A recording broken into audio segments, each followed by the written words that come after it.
Christ is risen. He is risen. Congratulations, you're 1 for 1. You've got 4 more. Lock in, y'all. Let's go. It's a gift to be with you here today. Worshiping together is always one of my favorite parts of the week, but today is a special day because today is Easter. Christ is risen. He is risen. Friends, on Easter, the God we worship is revealed as a God who keeps their promises. There's nothing in all creation, not even death, that can separate us from God's love. And that is good news. And it's also one of the hardest things in the world to believe. It's why year after year the church returns to this story so we don't forget. And one of the things I love about Easter is the fact that even though we return to this same story year after year, the Easter story continues to burst at the seams with meaning. So whether today is your first Easter or your 31st, I invite you to listen anew as we seek to hear God's news, good news, come to life for us today. As our story begins, we encounter our great mothers in the faith, Mary and Mary. Now, of the two, Mary Magdalene is the most well-known. But what most people do not know is that the Magdalene part of Mary Magdalene's name might actually be a title derived from the Aramaic word for tower. In other words, Mary Magdalene is actually Mary the Tower, named for her towering faith, which we will soon see on display. She is joined by another Mary, about whom we know, unfortunately, far less. Some scholars think that this Mary might be Jesus' mother. Others think she might just be another woman named Mary. It's a popular name back then. But what we do know about both of them is that both of them have been with Jesus since the beginning of his ministry in Galilee. In fact, Matthew tells us in chapter 27 that they actually provided for Jesus throughout his ministry. And this is a really cool detail in the story. There's a New Testament scholar named Holly Heron who explains why it matters that Matthew specifically says they provided for Jesus. So I just want to tell you this because it's really cool. The word provide in Greek, the specific word used, reveals a good deal about these women. After Jesus has been tempted in the wilderness, angels come and provide for him. In Matthew chapter 25, the sheep are those who provide for Jesus by tending those who are hungry, thirsty, a stranger, sick, or in prison. And then there are these women from Galilee. Surprisingly, the rest of the disciples never come near the word. The only other person associated with the word is Jesus himself, who declares that he has come not to be provided for, but to provide. These women are not latter-day tabernacle. They have been intimately bound to Jesus from the very first days in Galilee, and in following him have pursued the path of discipleship that Jesus himself models. They were there when Jesus turned water into wine at a wedding, and when he fed the crowds with bread and fish. They were there when he protected the woman caught in adultery and when he invited the rich young ruler to follow him. The parables, the teachings, the miracles, the meals, they were there for all of them. So Matthew just tells us that they were there on Easter morning to see the tomb. But I think that they were there expecting to see a lot more than that. We know that Jesus told his followers on more than one occasion that he would be crucified. He even reminded them while they were on their way to Jerusalem before Palm Sunday that he was going to be crucified and be buried and raised. We also know that of all the seemingly impossible things Jesus Jesus said and did, that this particular teaching was the most impossible for his disciples to accept. Peter literally rebuked Jesus when he said it. So by the time Sunday comes, most of the disciples have scattered. They're in hiding. But Mary and Mary never left. On Sunday, they are still there at the tomb, continuing to follow their teacher. Having followed him from the beginning, they trusted him to the end.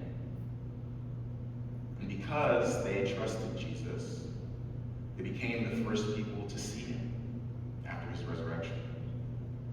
They were the first to share the good news that Christ is risen.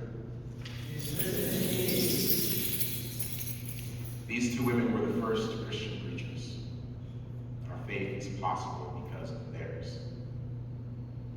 As I read this story, I can't help but wonder what it might look like for us to trust Jesus in the same way that Mary and Mary trusted him.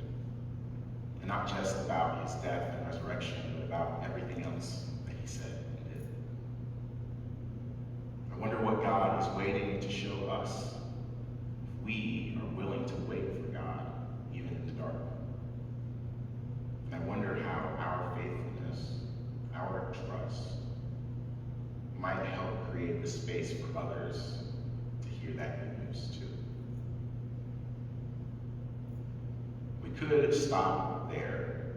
I think Mary and Mary have enough to teach us on their own, but you may recall that Mary and Mary are not the only people at the tomb.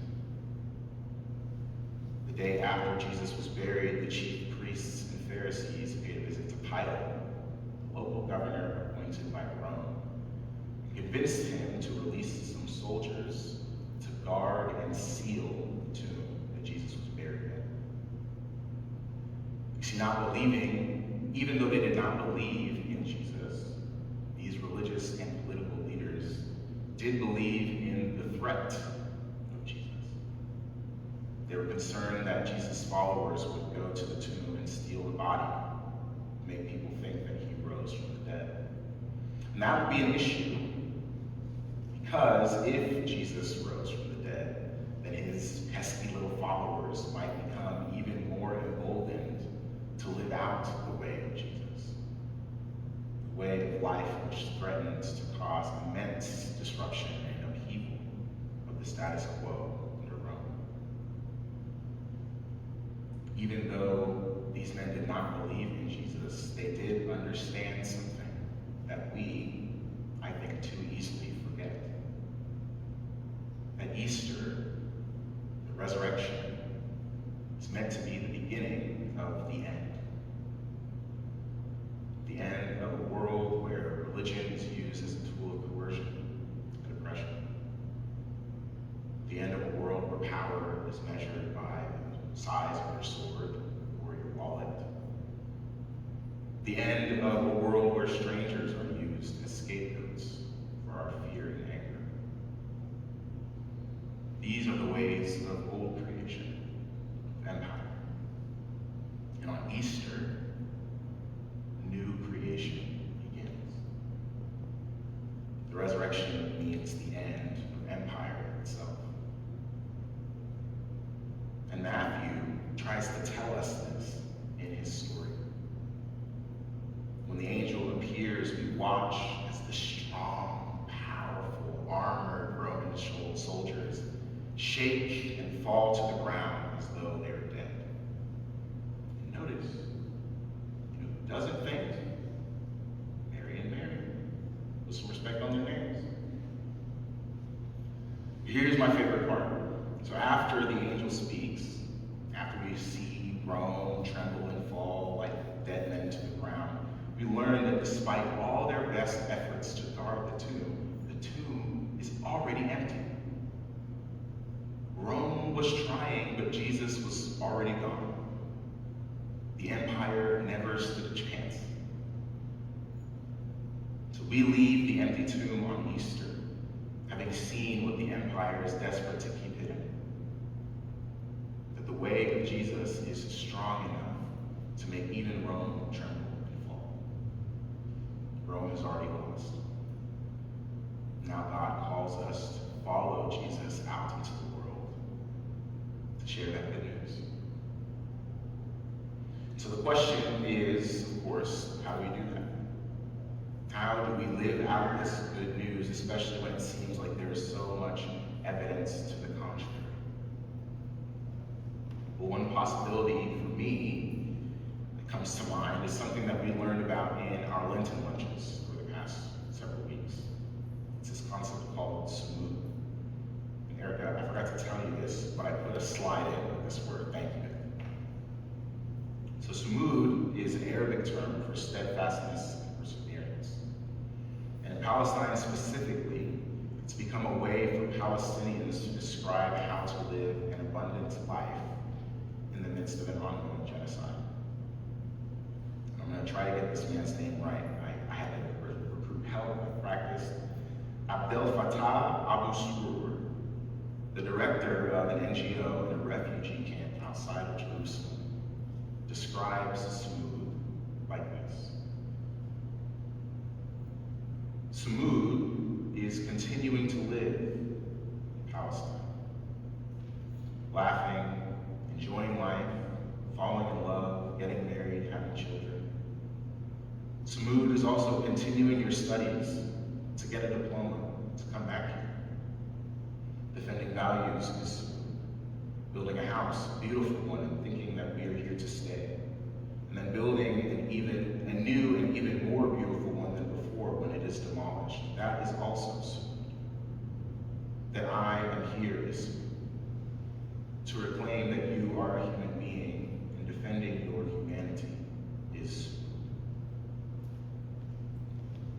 To me, Sabbath captures beautifully what it means to live in the light of the resurrection.